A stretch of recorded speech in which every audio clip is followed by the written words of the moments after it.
Aw, come on. I don't think I've gotten anything under $10 yet today. Ugh, fine. Alright, Gulf Island Fabrication. GIFI! Or is it Jiffy? Age-old question.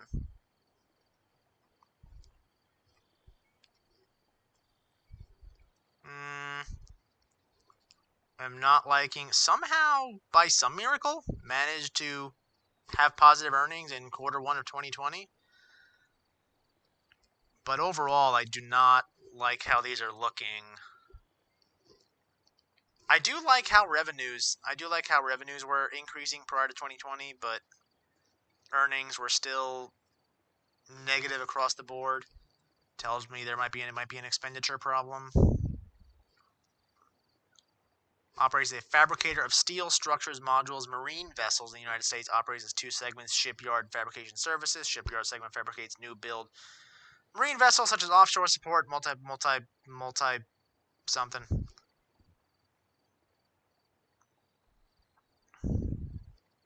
International energy producer, refining, petrochemical, and various agencies of the U.S. government. Working with them G-men.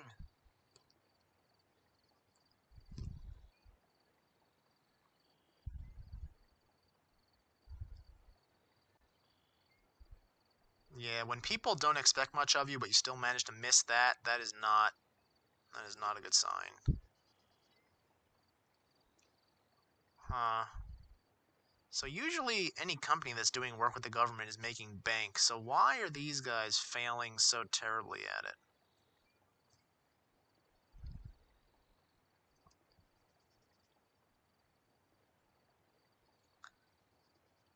They were priced a little higher prior to 2020, and they did have those increasing revenues, so apparently people thought that they were going places.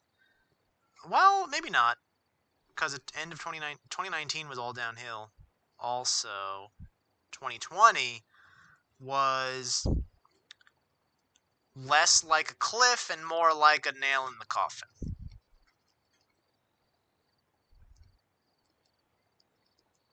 Again, another company reporting earnings this week. What is May 11th? Is that Tuesday?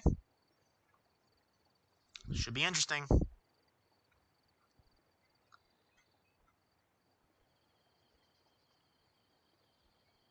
And apparently they're selling their facilities because these Bollinger guys bought them. Why are they selling their facilities? Dropped 54% in the last 5 years. Great. Do they have a healthy balance sheet? Also good to know. Where do hedge funds stand on these guys? Also good to know. What about insiders? Yeah, tell me about that. Let's look through these.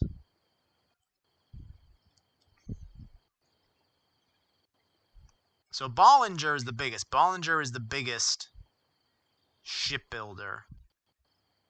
Transaction includes 473-acre waterfront facility. Wow, that's big.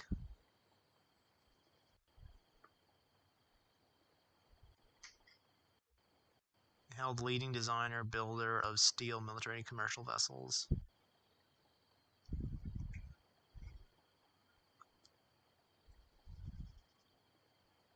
I wonder if that was to cover their losses. They had to sell that.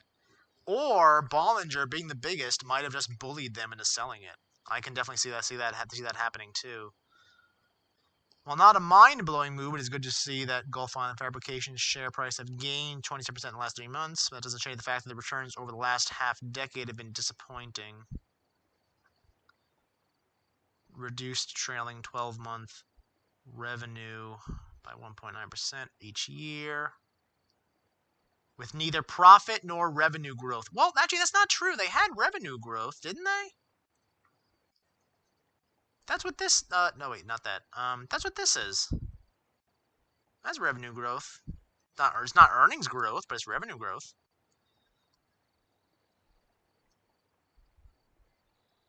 I mean, they don't have profit, you're right. We don't think anybody is rushing to buy this stock. I don't really think so either. But sometimes you don't need that for a price to go up. Do they have a healthy balance sheet?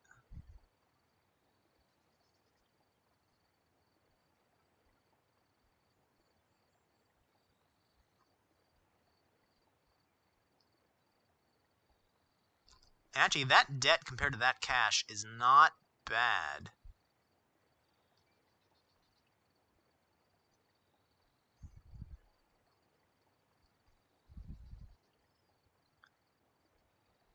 The all-time high for this statistic is 13.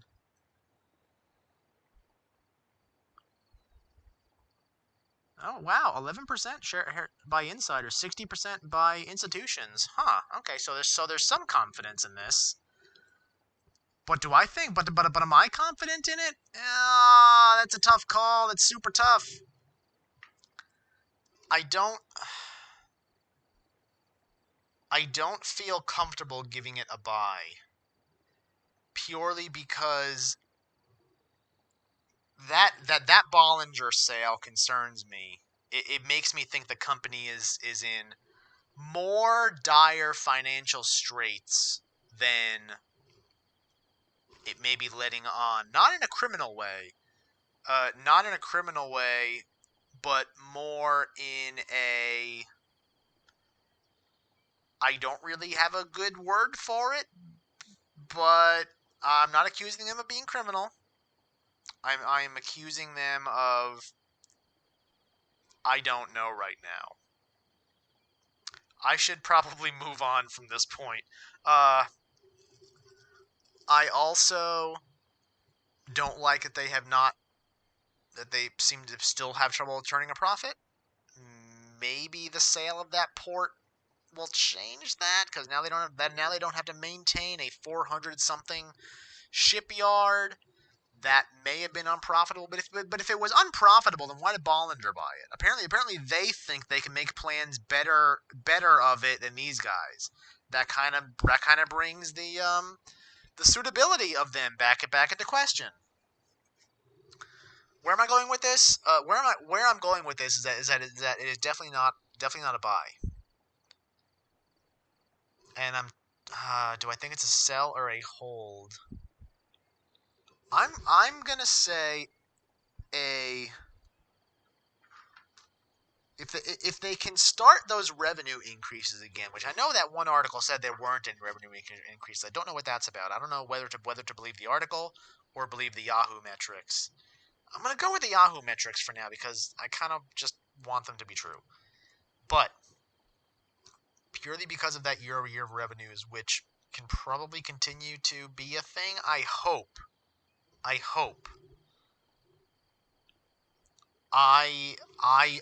will give it a...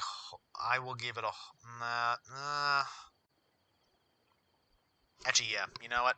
I'm going with hold.